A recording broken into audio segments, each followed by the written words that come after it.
Welcome to Mr. Hutchings History, where the past comes alive. Let's dive into today's story. All right, deep divers, welcome back. Ready for another deep dive? Always ready to dive in. Awesome. Today we're going to tackle the Voting Rights Act of 1965. Big topic. Huge. But it's way more than a history lesson, you know? Oh, absolutely. It's about understanding how this act basically changed everything, especially in the South. Yeah, the political landscape was totally different before 65. No kidding.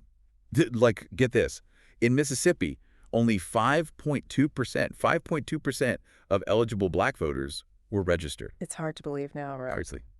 5.2. It's mind-blowing. I mean, the 15th Amendment was there, you know. Everyone gets to vote no matter their race. Right, but the South found ways around it. Oh, yeah, all those loopholes. Literacy tests, poll taxes, Yeah. they made it almost impossible for black people to vote. It's just crazy to think about, you know, being told you can't vote because you're not smart enough or because you can't afford it. It was a direct attack on their rights. It was a way to keep them powerless. Absolutely. So how did things start to change? Because obviously they did, or we wouldn't be talking about this, right? Well, a lot of things came together, but the Selma Campaign in 65 was a huge turning point. Selma, right, with the march across the Edmund Pettus Bridge. Exactly. Bloody Sunday, they called it. Horrible. Just awful. People all over the country saw peaceful protesters being attacked just for wanting the right to vote, and it sparked outrage. It really put voting rights in the spotlight. It forced the nation to confront this issue, and then you had President Johnson, LBJ. Oh, yeah. I read about his speech to Congress. Powerful stuff. Oh, it was incredible. He didn't just support the Voting Rights Act, he made it a moral issue. He did, didn't he? It is wrong, deadly wrong, to deny any of your fellow Americans the right to vote in this country, he said. Wow, that's a powerful statement. It was, and it worked. Congress passed the Voting Rights Act with bipartisan support. Amazing. So what exactly did this act do? I know that it got rid of those literacy tests and poll taxes, but what else was in there? Well, it went a lot further than just those obvious things. Oh, yeah. Yeah, like it put the federal government in charge of voter registration and elections in areas where there had been discrimination. So basically, no more relying on those local officials who might be, well, you know. Exactly. They sent federal registrars to make sure black people could register without being intimidated. Wow, so it was like a complete shift in power, huh? Big time. And there was more. They also included this pre-clearance clause. Pre-clearance, what's that? It meant certain places, mostly in the South, had to get approval from the federal government before they changed any of their voting laws. Interesting. So they couldn't just sneak in some new rule to make it harder to vote. Exactly. It was a way to prevent them from going back to their old tricks. Smart. So all this sounds great, but did it actually work? Like, did we actually see change on the ground? Oh, the impact was massive. Remember that 5.2% black voter registration in Mississippi we talked about? Oh, yeah. Hard to forget that one. Well, just 3 years after the Voting Rights Act, that number jumped to 59%. 59%. You're Huh? kidding. And it wasn't just Mississippi, it was all across the South. Black people were finally able to vote freely. Wow, what a change. And it wasn't just about the numbers. It was about people finally having a voice, you know, having a say in their own government. Right, it was about power. Exactly. And that power had a ripple effect on the whole political scene, especially in the South. How so? Well, in the years after the act, the number of black elected officials increased 6 times. 6 times. That's amazing. It was a huge deal. Black people were finally being represented in government. But I'm guessing not everyone was happy about that, right? Of course not. There was a lot of resistance, a lot of backlash from people who didn't want to see things change. Yeah, change is never easy. Yeah. But before the break, remember we were talking about how the Voting Rights Act led to way more black voters and black elected officials, especially across the South? It was a huge shift in power. Totally.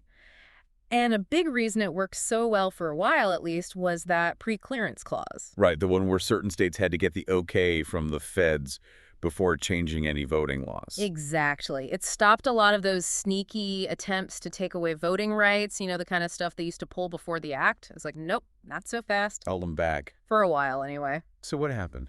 Well, in 2013, the Supreme Court heard this case, Shelby County v. Holder. I remember that. Big deal. Huge. It basically gutted the pre-clearance clause. How so?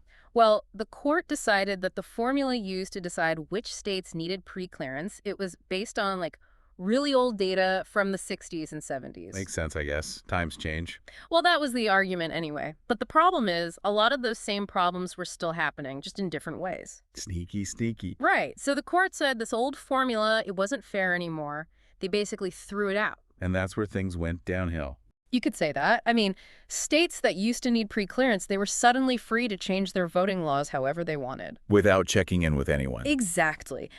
And guess what? I think I can guess. Not good stuff. Bingo.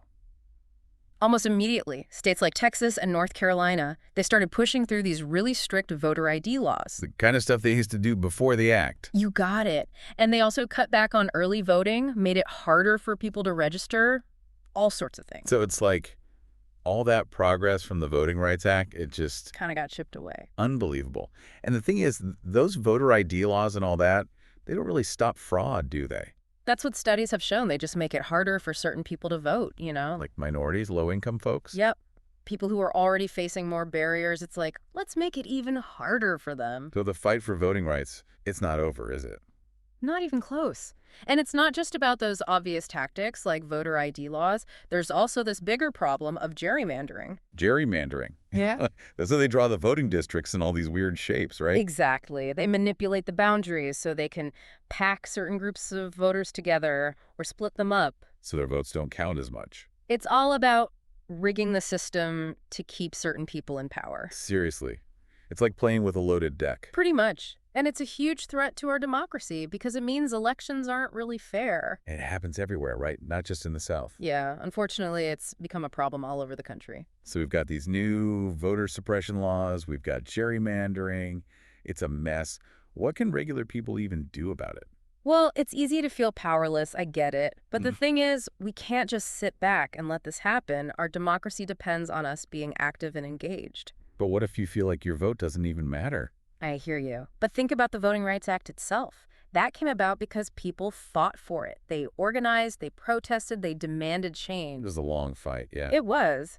And it shows that collective action, it can work. So it's about finding those issues that matter to you, those things you're passionate about. Exactly. And then connecting with other people who feel the same way. Right, finding your people. And then making your voices heard, whether it's by voting, protesting, contacting your representatives, whatever it takes. So it's not just about the big national elections, right? Nope. It's about local elections, too. Yeah. School boards, city councils, all that. Those decisions affect your everyday life. And sometimes those local races are even more important. Absolutely. And it's easier to make a difference at that level, too. Yeah, that makes sense. You're more likely to be heard. So the point is, there are things we can do, even if it feels like the system is rigged against us. We just have to stay informed and get involved. Exactly. Our democracy depends on it. Okay, so we've talked about the history of the Voting Rights Act, the challenges it faced, and what we can do to keep fighting for voting rights. But before we wrap up, I want to shift gears a bit. Let's talk about the future. The future of voting. Yeah. We've been talking about protecting the right to vote, but what if we went further? What if we made voting not just something we defend, but something we actually celebrate and expand? Now you're talking. That's a great way to think about it. Celebrate and expand voting. I like the sound of that. How do we make that happen? Well, let's get creative. Like, what if voter registration was automatic? Automatic. Yeah. You turn 18, boom, you're registered. No more forms to fill out, no deadlines to worry about. Exactly. It could be tied to something like getting your driver's license, you know? Easy and efficient. That would be awesome. Way less hassle. I bet more people would vote that way. Absolutely. And how about making Election Day a national holiday? Ooh, I've heard that idea before. It's a good one. It would really show how much we value voting, right? Give everyone time off to go to the polls. No excuses. Yeah. Everyone gets the day to participate. And we could think about making voting even more convenient. How so? Longer early voting periods, weekend voting, maybe even evening hours for people who work long days. So basically making it fit into people's lives, not the other way around. Exactly.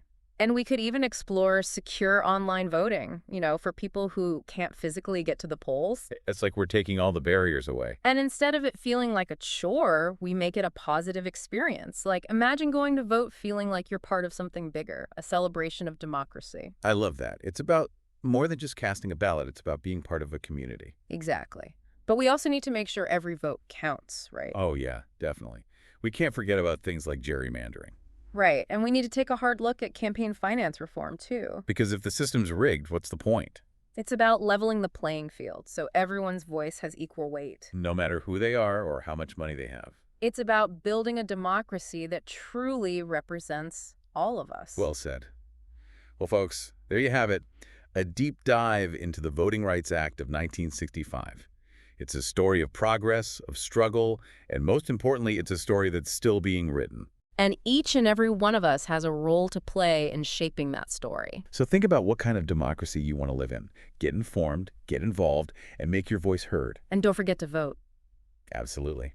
Thanks for joining us on this deep dive. Until next time, keep learning. Thanks for listening to Mr. Hutchings History.